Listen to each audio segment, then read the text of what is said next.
Welcome to the Unitarian Universalist Fellowship of Clemson. Happy New Year 2021. I am Kathy Crane, a member of this fellowship since 1992. I am delighted to welcome Jeanne Malmgren to her return to our virtual pulpit today to share her wisdom and guidance for entering a new year with hope and gladness.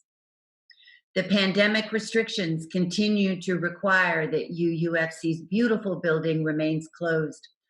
Hence, our time together can be viewed at your leisure. Social time is available through Zoom at 11:30 this morning, with the link available through last Thursday's emailed weekly connection. I hope this finds you well, living cautiously, and reaching out to our community for any needs and joys you might care to share. If you are visiting with us today, please take a look at the fellowship's website, found at uufc.org, for more information, or call the church office.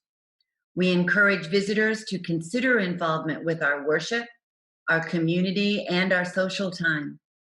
This fellowship is a religious community grounded in the heritage and principles of Unitarian Universalism. We seek to create a loving community, inspire joy and spiritual growth, and to support courageous action. All are welcome. If you are interested in receiving our weekly emailed newsletter so that you can get connected to our community for online social events, our weekly sharings of joys and concerns, and our collective efforts to support local justice work, please reach out to the office by the email on our website. Announcements from our newsletter include a link to Monday night Zoom meditation with Jeanne, which starts at 8 p.m. Links are also provided in the newsletter for Coffee with Christina, with Reverend Christina, on Wednesday at 2 p.m. Tech help is offered. Email the UUFC office to learn more about this. Finally, donations to help with the work of UUFC can be made through the donate button on the website. This is where you may also contribute to UUFC's Benevolence of the Month. Clemson Child Development Center is our January recipient of these donations. Thank you for being a part of our UUFC community. As we prepare for reflection time together, you are welcome to light your candle at home as we light the chalice to begin our service. But first, these opening words. The Bright Thread of Hope by Gretchen Haley. There is too much beauty in this world to give up on it yet. And it is always too soon to surrender to cynicism. Bring your doubt, your skepticism, your downright confusion, even your bitterness. But in the midst of all these, in the center, wrap your tender fingers around that still, bright thread of hope. Feel in your heart that still, steady hunger for something more. The vision we glimpse every day in the rising sun.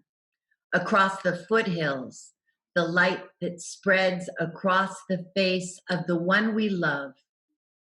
The look of knowing all there is to know, and still loving life, loving us, just as it is, just as we are.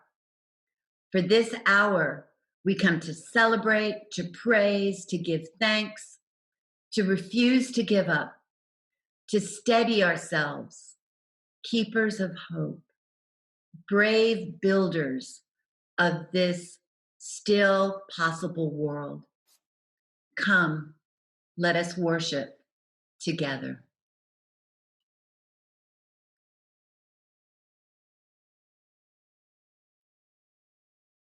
As we light our candles, you are welcome to join me in the affirmation.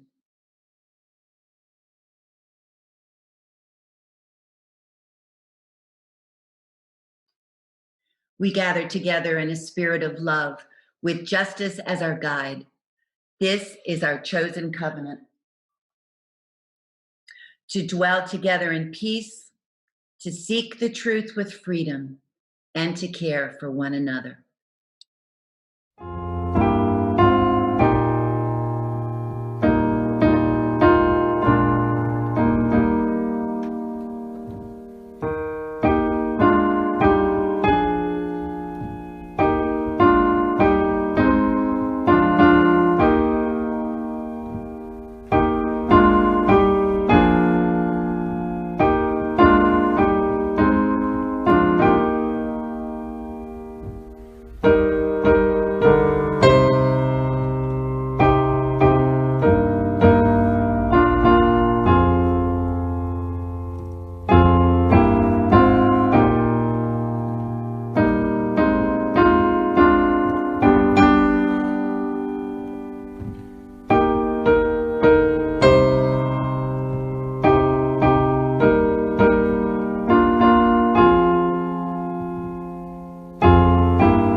Hello, it's good to be with you all again.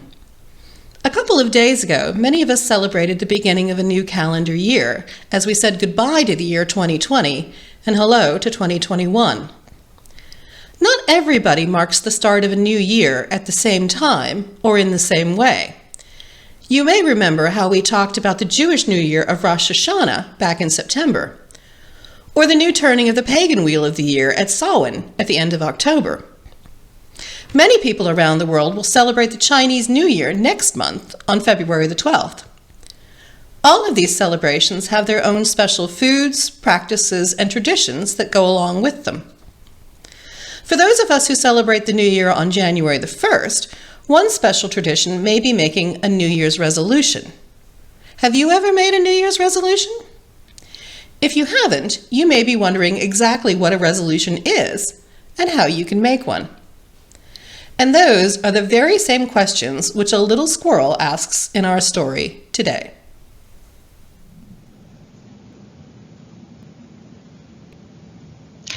Squirrel's New Year's Resolution by Pat Miller, illustrated by Kathy Ember.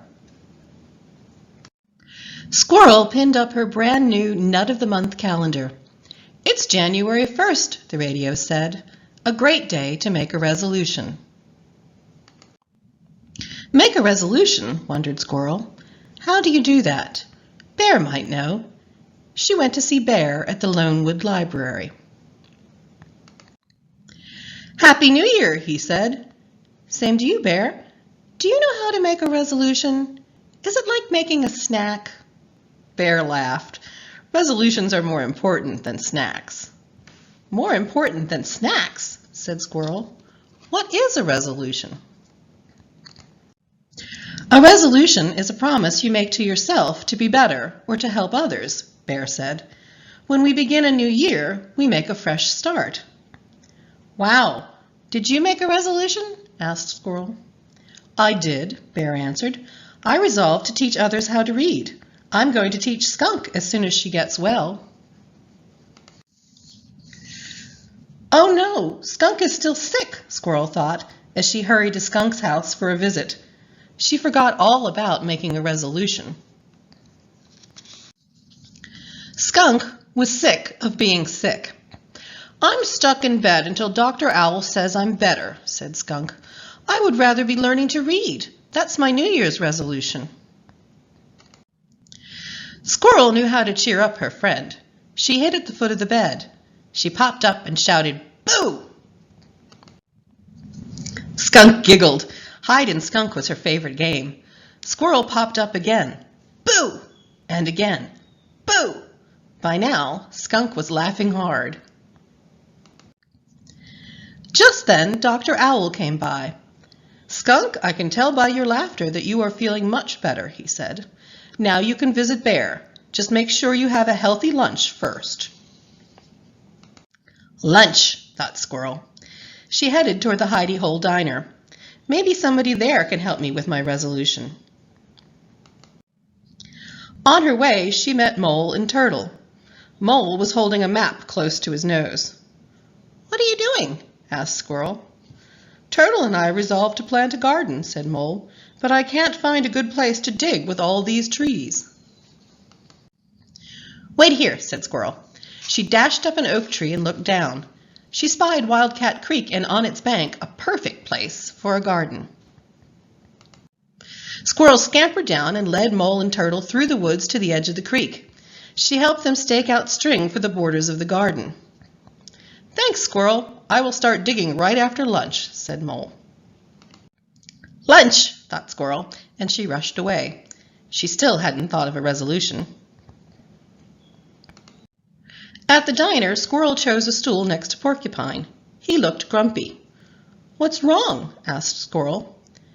"I resolved to be less grumpy, so I'm trying to laugh more, but I can't think of anything funny." "I can help you think of something funny, like why did the squirrel run back and forth across the road?" "I don't know. Why?" asked Porcupine. "Because she was nuts," laughed Squirrel. Porcupine laughed too. "I get it. That reminds me. What's striped and bouncy?" "Tell me," giggled Squirrel. "Skunk on a trampoline," said Porcupine. Squirrel laughed herself right off the stool. Porcupine said, "That's a good one. I'd better write these down." Off he went to find paper and pencil. Squirrel felt left out. Porcupine has a resolution. So do Bear and Skunk and Mole and Turtle, she thought. I'm the only animal in the forest who hasn't made a New Year's resolution. Rabbit came to take Squirrel's order. "Would you like to try my New Year's special?" asked Rabbit. "Sure," said Squirrel. "Maybe it will help me make a resolution. I wish I knew how."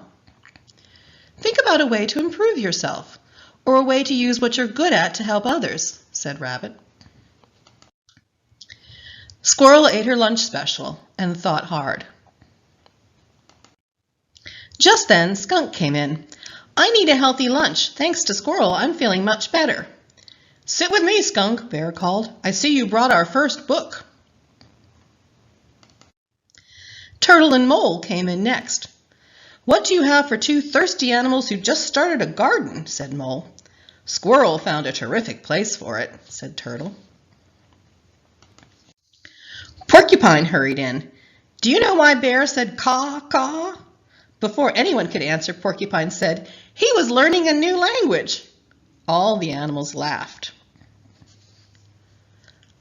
"I didn't know you were so funny," said Mole. "Me either," said Porcupine. "Squirrel got me started." Rabbit said to Squirrel, "You're doing a good job on your resolution." "I didn't know I had one," said Squirrel. "Your actions are better than words. It looks like you resolve to help someone every day," said Rabbit. "Really?" asked Squirrel. "I did it! I made my very first resolution." "Hooray for Squirrel!" shouted all the animals. It was going to be a very happy New Year.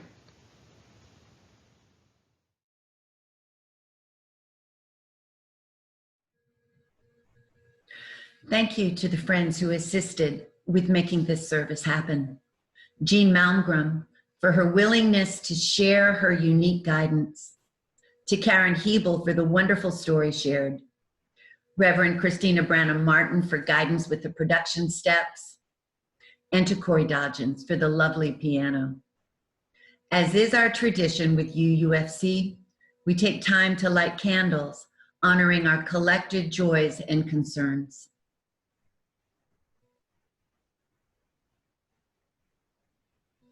Let's light this candle to honor the lessons brought forward from 2020.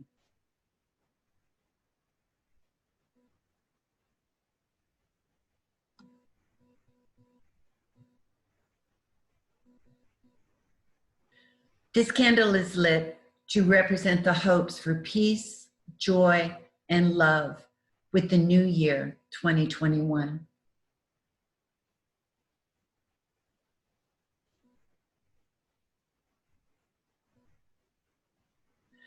This candle is lit for UUFC's hardworking staff. May our folks continue to feel nurtured by our appreciation for what they do for our fellowship.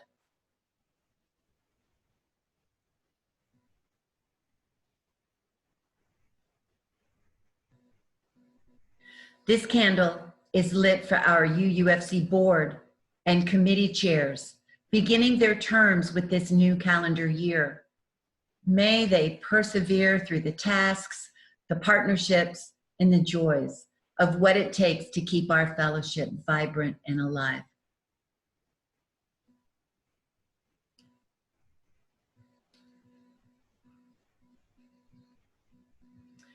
This candle is for the unspoken joys and concerns. Please know that you are not alone.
Let us share a moment of prayer and meditation with these words by Alice Anacheka Nassaman, titled Meditation on Hope and Love in a Time of Struggle. In a world so filled with brokenness and sorrow, it would be so easy to lose ourselves in never-ending grief, to be choked by our outrage, to be paralyzed by the enormity of suffering, to feel our hearts squeezed tight with hopelessness. Instead, this morning, let us simply breathe together as we hold our hearts open, breathing in as our hearts fill with compassion, breathing out as we pray for healing in our world and in our lives. Breathing in, opening ourselves to the transforming power of love. breathing out as we pray for peace in our world and in our lives, breathing in as we hold hope in our hearts, breathing out as we pray for justice in our world and in our lives.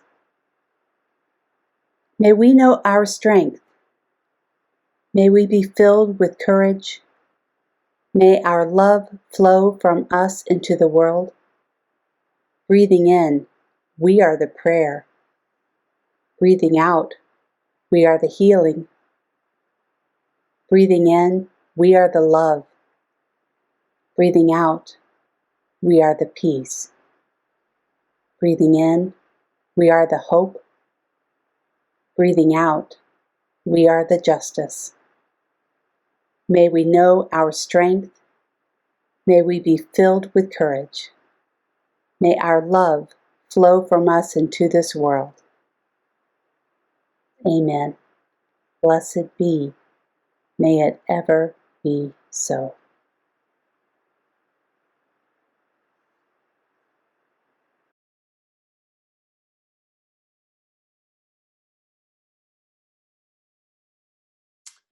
Our reading this morning comes from a Zen teacher named Sensei Wendy Ogyalkyu Nakao, and this is called A Blessing for the Journey.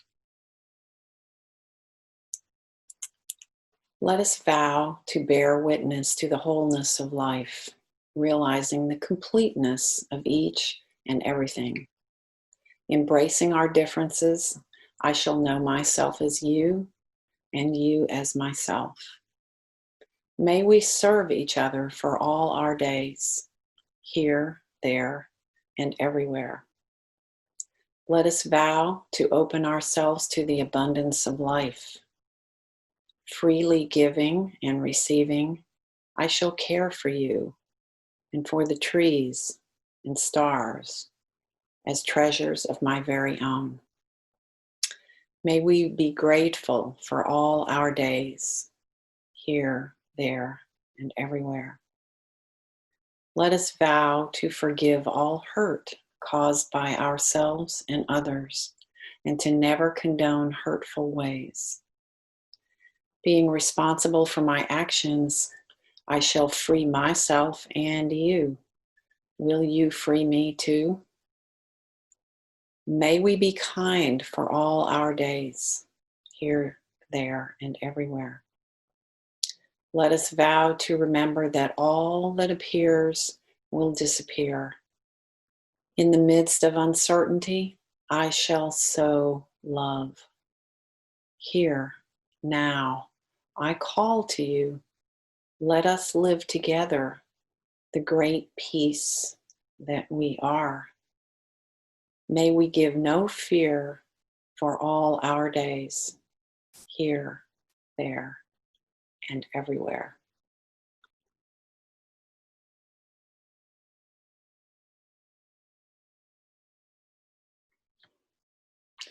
Good morning, everyone.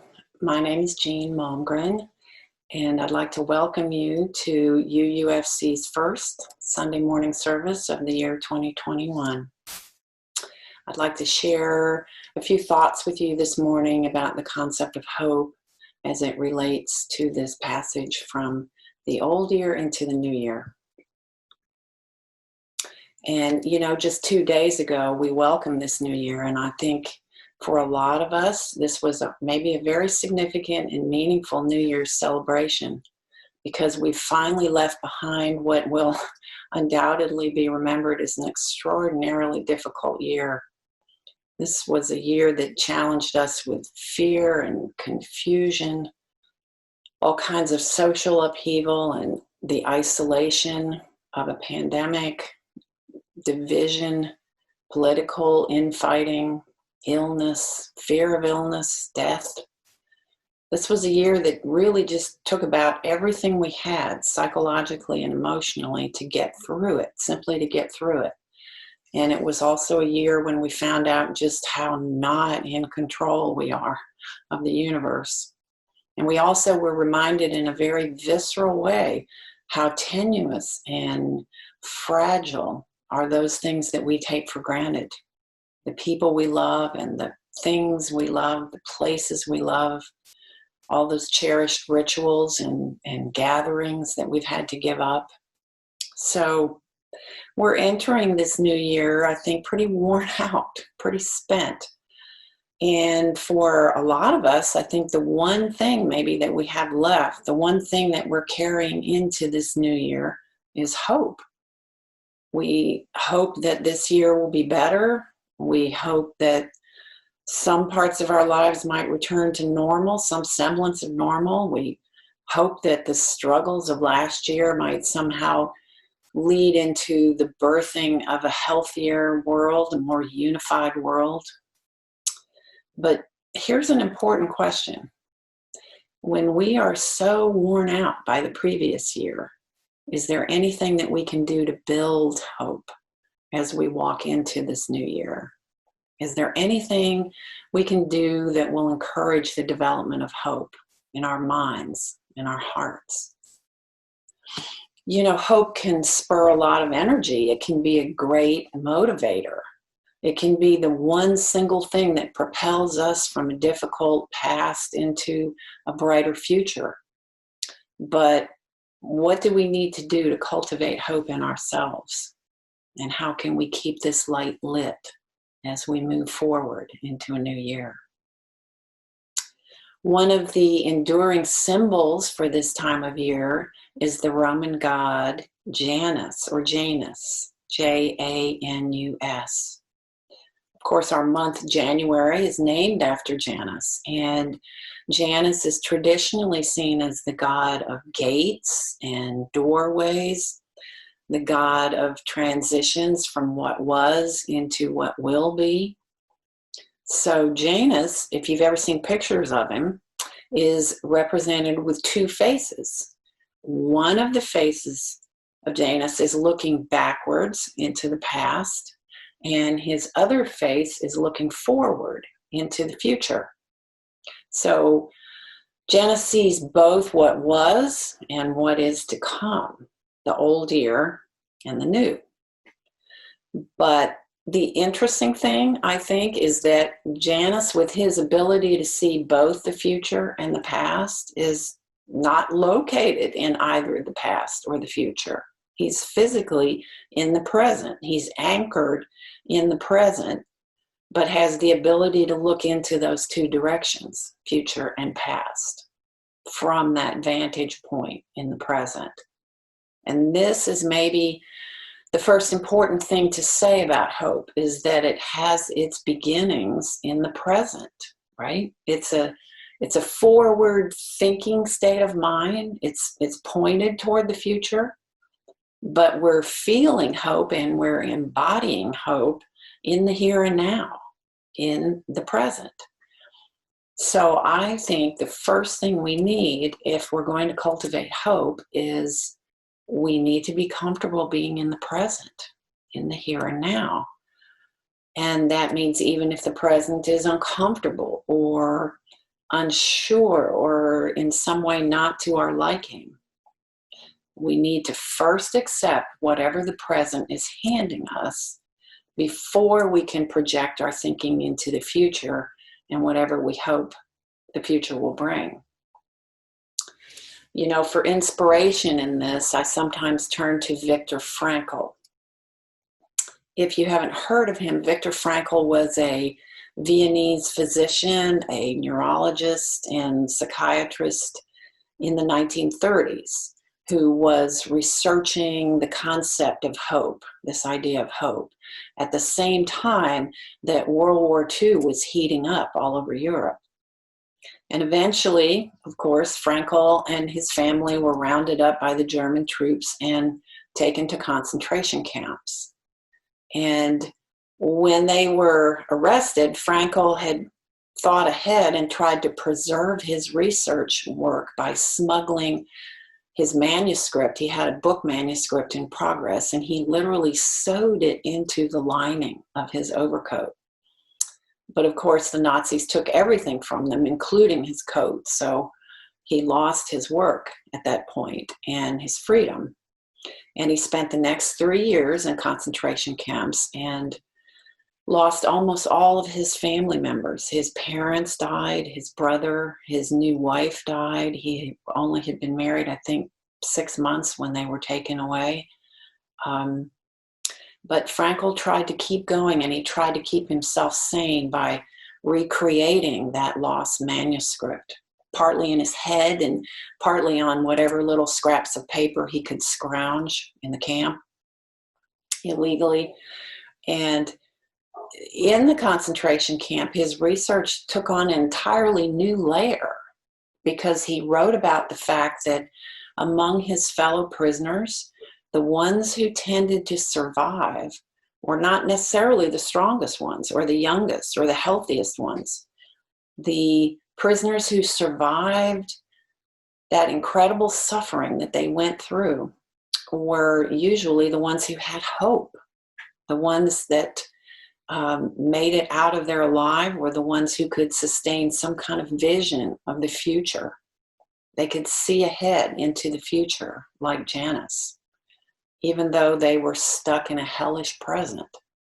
The one thing sustaining them was hope. And what Frankel discovered through that experience of surviving the Holocaust and the incredible power of hope, well, that became a cherished, famous bestseller book called Man's Search for Meaning. Another person who used the concept of hope through his work was Barack Obama. You know, his political career began in some ways at that 2004 Democratic National Convention, where you might remember, he gave the keynote address at that convention, and he said these stirring words: hope in the face of difficulty, hope in the face of uncertainty, the audacity of hope. And 2 years later, that phrase, the audacity of hope, that became the title of Obama's book. And 2 years after that, when he ran for president in 2008, those words were distilled into his presidential campaign slogan, which was hope and change. So that's a powerful idea, isn't it? That idea of the audacity of hope. It's a good title for a book. It's a great slogan for a presidential race. It's very inspiring. And this points out the second thing that I think we need if we're going to cultivate hope, that idea of audacity or courage or boldness. We could even maybe call it daring, because when we hope for something to change, when we hold out hope that our circumstances might shift, we are kind of daring our fate to move toward a different outcome. We're daring to envision things being better and kinder and healthier and more just. And that daring quality of hope, this is what allows us to keep thinking about the future, just as Frankel did, even in the most dire of circumstances. You probably remember from grade school that famous poem of Emily Dickinson that a lot of us had to memorize. Hope, she said, hope is the thing with feathers that perches in the soul and sings the tune without the words and never stops at all. There's no words, and yet hope, that thing with feathers, it sings and it never stops. That's the audacity of hope. Now, there's one other thing that I think we need if we are going to cultivate hope in ourselves, if we want to move into this new year with a sense of hope in our hearts, in our minds. And that thing is imagination or vision. You might term it as vision, because you know, if we're going to be hopeful for the future, we need some idea, right, of what we'd like the future to be, of what it would look like and feel like and sound like. John Lennon's famous song, Imagine, that's a beautiful example of this idea of vision or imagination. You know the lyrics of Imagine. Lennon, he lays out a vision of a world that's peaceful and harmonious, no conflict, no greed, no wars. And then he comes to that beautiful chorus, you remember? You may say I'm a dreamer, but I'm not the only one. I hope someday you'll join us and the world will live as one. That's hope. He's hopeful, and he uses the power of imagination to fuel the hope. And we can do the same. If we can envision a better world, if we can imagine a saner government, a more just social system, more harmony, more cooperation, that vision, that specific vision, will keep our hope alive. It will light that flame and keep it lit and give us energy to keep hoping and keep moving forward. You know, hope is a subject of great interest to psychologists, and there's been a fair amount of research into how the human psyche creates hope and holds on to hope, sustains hope, and how hope can nourish our well-being and expand our thinking. And of course, hope is, as we know, a critical element in goal setting.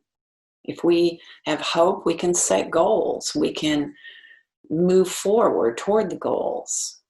And this is a great time of year, of course, to think about that, because many of us have spent the past few days, right, thinking about setting goals for this new year that we're starting. And as we think about those goals and formulate those goals, there's hope kind of wrapped around all of that. Hope is one of the most important elements that keeps us motivated and keeps us on the path toward those goals. Sometimes in my work as a therapist, I give homework assignments to my clients, to my counseling clients. And one of the assignments they seem to like the most is a simple little daily exercise that's called 3 Good Things. And I took this exercise from a field called positive psychology. And this exercise is designed to promote positive thinking and alleviate depression, which we know can be fueled by negative thinking. But when I assign it to clients, I add something to the basic exercise, and that something that I add kind of introduces the element of hope. What I ask people to do is keep a small notebook next to their bed, and each night, last thing of the day before they go to sleep, I ask them to write down 3 good things that happened that day. It could be something really small. It could be the sweet smile of a child, or maybe a pretty shape of a cloud that they saw in the sky, or maybe just a tasty dinner. It could be something really huge and life-changing, like a promotion at work, or the news that a loved one's cancer has gone into remission, or a loved one is released from the ICU and has survived COVID. It could be something wonderfully huge, big or small, doesn't matter. The important thing is to write those down at the end of the day. And then here's the extra thing that relates it to hope, is I ask people to, for each of those 3 good things, to write down anything they might have done that caused that good thing to happen or contributed to its happening. Any way that, you might have set the wheels in motion for that good thing to happen. And that introduces that idea that we have agency. We have some effect on what's happening to us and around us. And that's related to what Viktor Frankel wrote about in the concentration camps, that even in tiny ways, we can affect the future. And that's what lights the flame of hope. So I'd like to close today with a short little poem by W.S. Merwin, William Stanley Merwin. This is called To the New Year.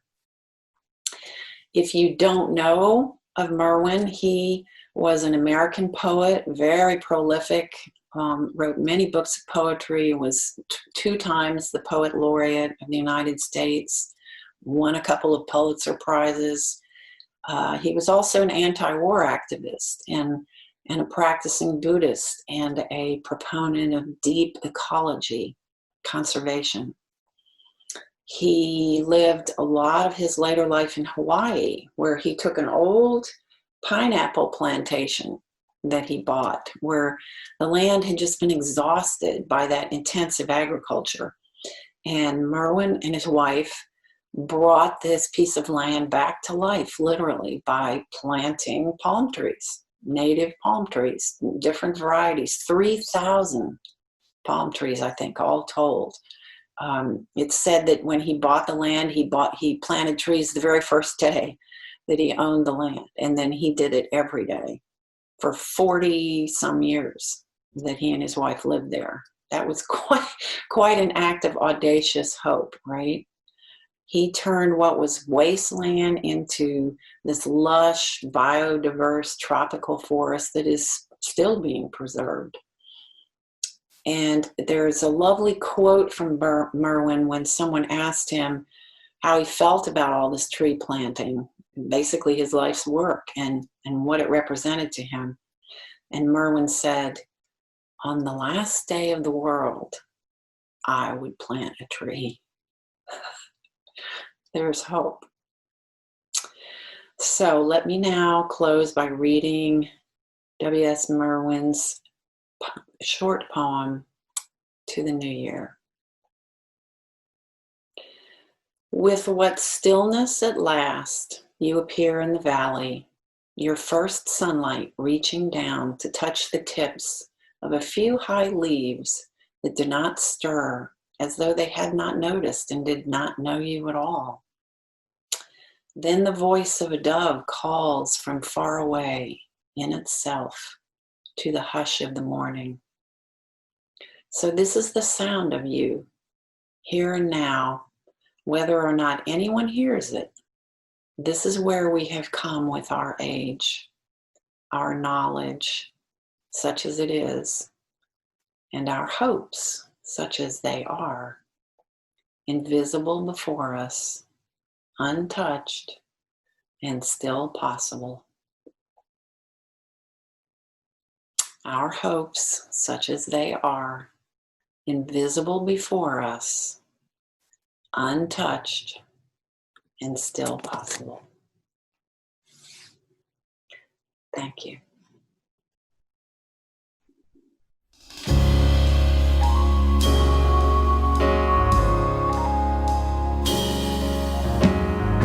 Here in reverence now we gather for the blessings we have known, with a pledge to one another that we journey not alone. Joy and sorrow make us wise, kin to all that lives and dies. Love calls us on. Love calls us on.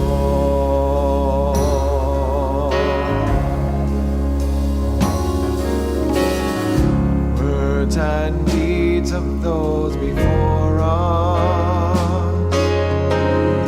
waken here to keep us strong, and our voices in the chorus of creation's living song. Courage bids us lift our eyes upward to the shining skies. Hope calls us on. Hope calls us on.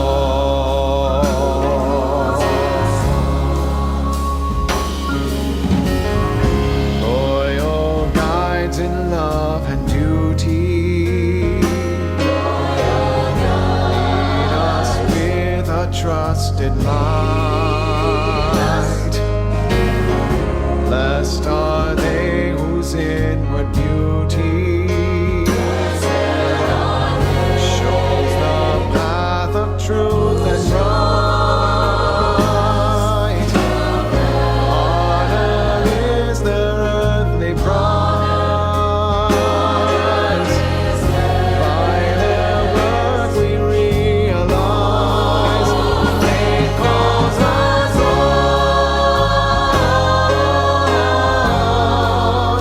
Faith calls us on.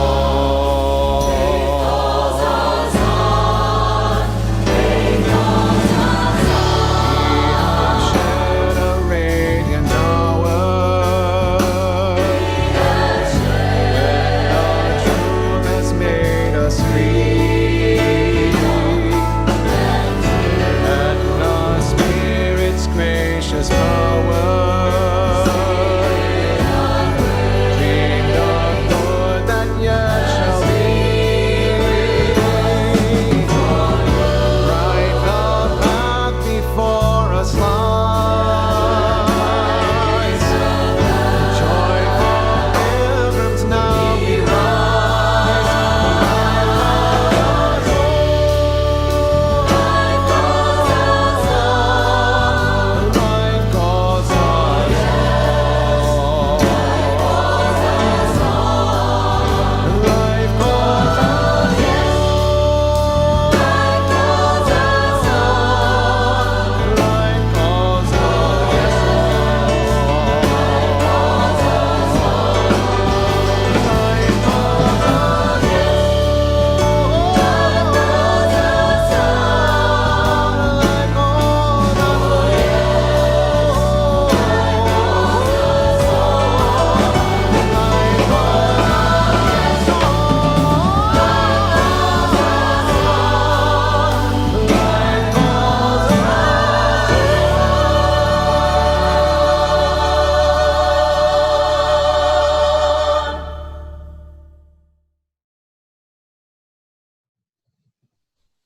Closing words, written by Nadine McSpadden. Still, there is hope. During our darkest moments, still there is hope. When facing our biggest challenges, still there is hope. When all we can do is put one foot in front of the other, still there is hope. When we can't find the way out, still there is hope. When all we can do to help is hold someone's hand as they cry, still there is hope. We are the hope for ourselves and for one another. Always there is hope. As we extinguish the chalice, let's reflect on the words, go in peace, believe in peace, create peace.